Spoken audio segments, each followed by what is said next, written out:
Good morning students, कैसे हो मेरे प्यारे दोस्तों। तो आज हम लोग बहुत ही बढ़िया कॉन्सेप्ट यानी ऐसा बोल सकते हैं व्हाट इज हीट पंप या फिर व्हाट इज रेफ्रिजरेटर उसके बारे में डिस्कस करने वाले। दोस्तों पहली बात हमारे माइंड में यह है कि सर आपने प्रीवियस लेक्चर के अंदर हमें हीट इंजन सिखा दिया। दोस्तों क्या था हीट इंजन के अंदर, हम लोग हॉट टेम्परेचर में से हीट को एब्जॉर्ब करते थे। वो दो पार्ट में डिवाइड हो रहा था, वर्क दे रहा था और थोड़ी बहुत एनर्जी को एमिट कर रहा था, रिलीज कर रहा था। बल्कि अब टोटली इनवर्स प्रोसेस होने वाली है, उल्टी प्रोसेस होने वाली है। यानी ये जो रेफ्रिजरेटर या फिर हीट पंप की बात करोगे वो टोटल उल्टी प्रोसेस है। यानी कोल्ड टेम्परेचर में से Q2 जितना हीट को वो एब्जॉर्ब करेगा जो लो टेम्परेचर पे है T2 टेम्परेचर पे। अब दोस्तों वहां से उसको हीट एब्जॉर्ब करनी है तो उस पे काम करना पड़ेगा, उस पे काम करना पड़ेगा। इसलिए यहां पे देखो वर्क अंदर की तरफ आया। आप इलेक्ट्रॉनिक्स डिवाइस का यूज कर सकते हो। रेफ्रिजरेटर याद करो ठंडा बनाता है किसी ऑब्जेक्ट को, इसका मतलब इलेक्ट्रिसिटी चाहिए, उस पे काम करना होगा।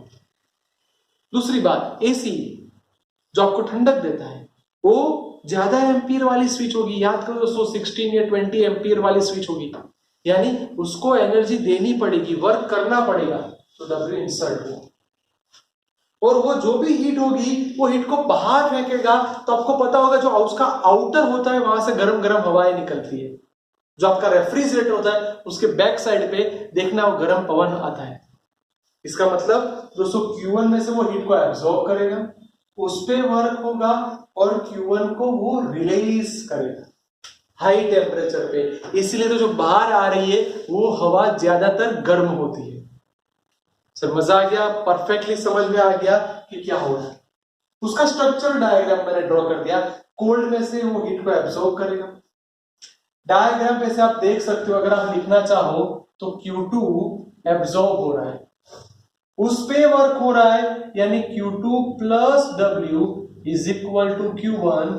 मेरे प्यारे दोस्तों में अगर W1 को सब्जेक्ट बनाऊं तो W is equal to Q1 minus Q2।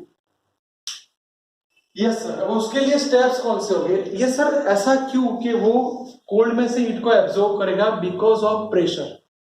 तो देखो दोस्तों आप उसका एक्सपेंशन ऑफ गैस करने वाले हो, higher pressure to lower pressure, तो वो गैस और लिक्विड का कन्वर्जन हो जाएगा, मिक्सर हो जाएगा। दोस्तों इसको हम सेकेंड स्टेप में ले जाए, जो एब्जॉर्ब हुआ है ना, उसको कोल्ड का फ्लूइड यानी ठंडा करने के लिए उसको हीट मिली, वो गर्म हो जाएगा, टेम्परेचर बढ़ जाएगा, वो लिक्विड वेपर बन जाएगा। तीसरा स्टेप, जो हीटिंग कॉइल है जो उसको गर्म हो रहा है वो गैस को ठंडा करना चालू करेगा और वो उस पर वर्क करने के लिए हमें work on system electronics device चाहिए। और जो भी हीट आई है उसको हम रिलीज करेंगे, तब जाके पूरी साइक्लिक प्रोसेस कंप्लीट होगी, पूरा एक सर्कल कंप्लीट बनेगा, तो हम इनिशियल स्टेज पे वापस आ सकते हैं। सर क्लियर हो गया? जैसे हीट इंजन के अंदर एफिशिएंसी देखी जाती थी, आपका बाइक है ना, बात हो रही थी कितनी एफिशिएंसी दे रहा है, यहाँ पे वो कैसा परफॉर्मेंस दे रहा है, इसलिए उसका फॉर्मूला बना परफॉर्मेंस कोएफिशिएंट। तो what is a performance coefficient? Dear students, performance coefficient मतलब ratio of heat Q2 and divide by the work done. अगर मैं इसका फॉर्मूला लिखूं, Q2 को कुछ नहीं करूंगा, W की जगह Q1 माइनस Q2 लिख दूं, दोस्तों मेरा अल्फा का बहुत ही बढ़िया फॉर्मूला हो गया। अब ये सोचो क्या Q1 is equal to Q2 possible है? अगर बोथ आर इक्वल, इसका मतलब इसका डिफरेंस क्या हो जाएगा? डिफरेंस हो गया 0, इसका मतलब परफॉर्मेंस हो गया इंफिनिटी, जो पॉसिबल नहीं है। कभी ऐसा पॉसिबल नहीं होगा कि जितनी हीट एब्जॉर्ब हो रही है उतनी हीट रिलीज हो रही है, इसका मतलब वर्क कभी 0 नहीं होगा। तो दोस्तों याद रखना, अल्फा की वैल्यू 1 से ज्यादा होती है और इंफिनिटी से कम होती है। यहां पे थियरम खत्म हो जाती है। पर जो बच्चे हमारे साथ JEE नीट के साथ जुड़े हुए उनको मैं बोलूं बेटा यहाँ से कुछ डिफरेंट कोई सोचने का बोले तो ऐसा बोलो, ईटा का फॉर्मूला क्या था? याद करो, ईटा का मतलब क्या था सर? ईटा का मतलब 1 माइनस Q2/Q1 था। क्या कर सकते हैं दोस्तों, यहां से मैं ऐसा बोलूं Q2/Q1 को सब्जेक्ट बनाओ तो ये हो गया 1 माइनस ईटा।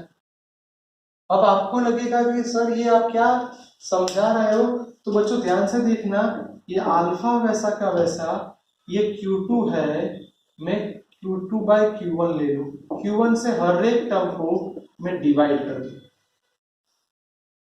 रिपीट, मैंने ऊपर नीचे Q1 से सबको डिवाइड कर दिया तो मेरे पास यहाँ पे एक फॉर्मूला बन गया Q2/Q1 यानी 1 माइनस ईटा 1 माइनस Q2/Q2 यानी ये आ गया 1 माइनस ईटा। दोस्तों उसको थोड़ा सिंप्लीफाई कर दो, so alpha is equal to 1 minus eta upon eta, हो गया हमारा बेहतरीन फॉर्मूला। दोस्तों मैं ऐसा बोल दूं कि ऐसा कोई न्यूमेरिकल है कि आपको ईटा की वैल्यू दी है 0.6 और अल्फा फाइंड करना है, तो चिंता मत करो, alpha is equal to 1 minus 0.6 divide by 0.6, so 0.4 divide by 0.6 हो गया आपका काम। देख सकते हो बच्चों, बहुत बहुत ही आसान तरीके से आपका काम हो गया, यानी आपका आंसर 4/6 यानी 2/3 आपका आंसर आ गया। यस सर, देखो बहुत ही शांति से पूरा टर्म हमारा हो गया, हमें पूरा क्लियर हो गया कि सर अल्फा का फॉर्मूला हम कैसे लिख सकते हैं। दोस्तों इसके हिसाब से ही हमें थर्मोडायनेमिक्स का जो फर्स्ट लॉ था, आप सबको याद है जो फर्स्ट लॉ था वो एनर्जी कंजर्वेशन लॉ को फुलफिल करता था, जबकि सेकेंड लॉ है वो अल्फा और बीटा की लिमिटेशंस दिखा रहा है। उसके बारे में सबसे पहले केल्विन एंड प्लांक, दो साइंटिस्ट आ गए, केल्विन एंड प्लांक। उन्होंने ऐसा बोल दिया कि ऐसी प्रोसेस पॉसिबल नहीं है कि जिसमें जितनी एनर्जी एब्जॉर्ब हुई, रिपीट, जितनी एनर्जी एब्जॉर्ब हुई उसका टोटल वर्क में हो गया यानी Q2 0। ऐसी प्रोसेस पॉसिबल नहीं है। अगर ऐसा हुआ इसका मतलब फॉर्मूला पुट करो, eta is equal to 1 minus Q2/Q1। अगर ये 0 है तो आपकी एफिशिएंसी 1 यानी एफिशिएंसी 100% हो गई। आपने प्रीवियस लेक्चर में देखा है ऐसा कोई भी डिवाइस बन नहीं सकता कि जिसकी एफिशिएंसी दोस्तों 100% हो। यस सर, आपने जो बोला वो क्लियर हो गया, वो पॉसिबल ही नहीं। अल्फा के हिसाब से देखो, अगर अल्फा मतलब Q2/W यानी सोचो Q2 ही 0 हो गया तो आपका अल्फा भी 0 हो गया, यानी ये पॉसिबल नहीं है। दूसरा, क्लॉसियस ने ऐसा बोल दिया कि ऐसी पॉसिबल ही नहीं है प्रोसेस कि जिसके अंदर हीट का फ्लो कहां से कहां, कोल्डर टू वाटर हो। क्या आप सब जानते हो हीट कहां से कहां जाती है, हायर टेम्परेचर से लोअर टेम्परेचर तक, हॉटर से कोल्डर तक, यानी ऐसी प्रोसेस पॉसिबल नहीं है कि जिसका रिजल्ट कोल्ड से हॉट तक जाए। तो बच्चों बहुत ध्यान से देख लो, बहुत ही बढ़िया कंसेप्ट जो आपको एमसीक्यूज और न्यूमेरिकल में अच्छी तरह से काम में आ सकते हैं।